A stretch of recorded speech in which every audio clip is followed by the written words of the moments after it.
Magandang araw mga kaibigan. Ito breaking news lang bigyan ko kayo ng update. Good news po sa mga nagmamahal kay PRRD. Ang ombudsman umaksyon kaagad doon sa reklamo o kaso na isinampa ni Senator Amy Marcos. Yung nire-recommenda niya na ang ombudsman imbestigahan ang mga top government officials ng administrasyong ito tungkol sa illegal arrest na ginawa nila, kidnapping kay PRRD. So that was 3 days ago. I'm not sure napakabilis po ang aksyon ng ombudsman. Saludo tayo kay Ombudsman Samuel Martires dito sa ABS-CBN post 56 minutes ago. Basahin ko The Ombudsman orders DILG, CIDG, DOJ, PNP, and DFA to file counter affidavits over ex-President Duterte's arrest. This stemmed from Senator Amy Marcos' request to the Ombudsman to prove high-ranking officials involved in the arrest. Failure to file counter affidavits within the aforesaid period shall be deemed as waiver of respondents' rights to submit controverting evidence, and the preliminary investigation shall proceed accordingly.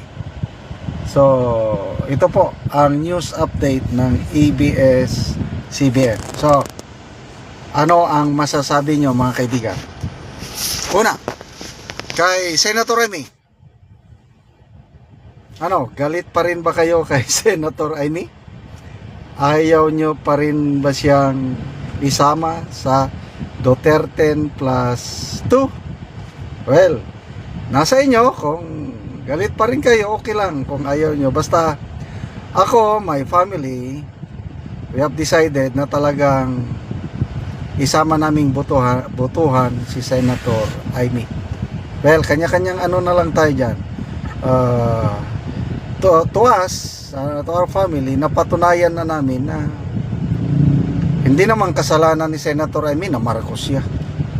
Hindi naman ang magkakapatid, hindi naman pare-parehas. Sabi nga ni BP Sara, iba si Bongbong Marcos, iba si Amy.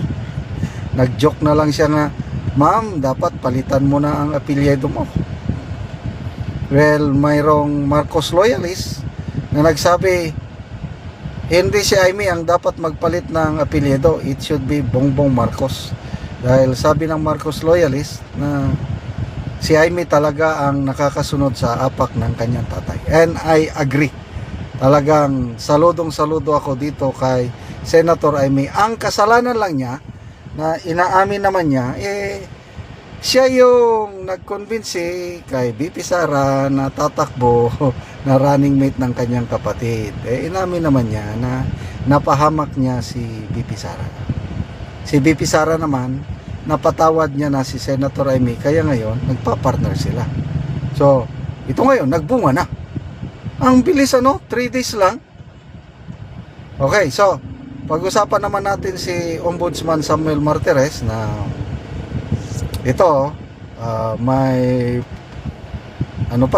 issue siya doon kay Governor Gwen Garcia sa suspension kay Garcia na inaakusahan na parang may kinalaman daw si Pangulong Rodrigo Roa Duterte. Kasi nga, appointee siya ni PRRD.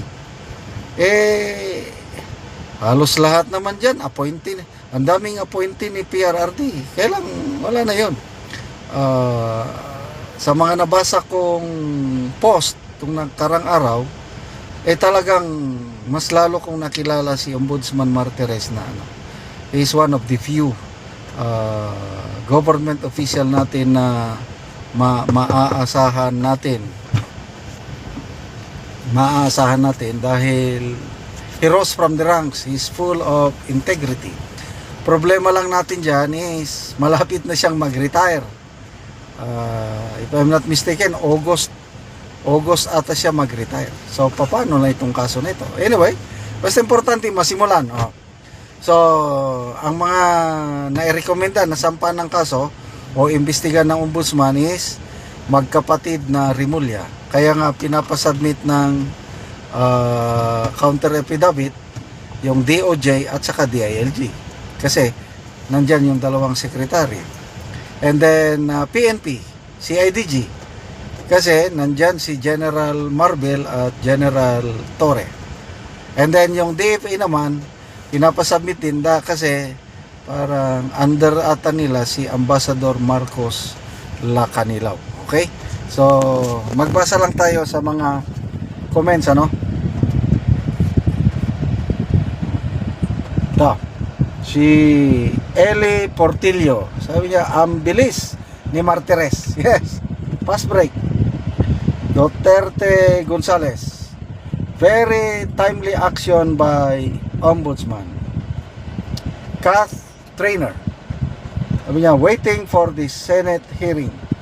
Meron pa bang Senate hearing? Hindi na ako nakamonitor. Rosario Somera. Ang bilis. No vote for Manang Biday. Ayaw pa rin botohan. Sige lang. Kanya-kanya tayong pagpili. Jose Di Fontrum. No problem. The respondents expected the intention of Amy Marcos and can legally defend themselves. Of course. Kaya nga pinapasubmit sila ng counter affidavit. Lawrence Lapak. Sabi niya, amazing, without ordering the prosecuting arm of the country to commence the prosecution of the rest of the accused in crimes against humanity.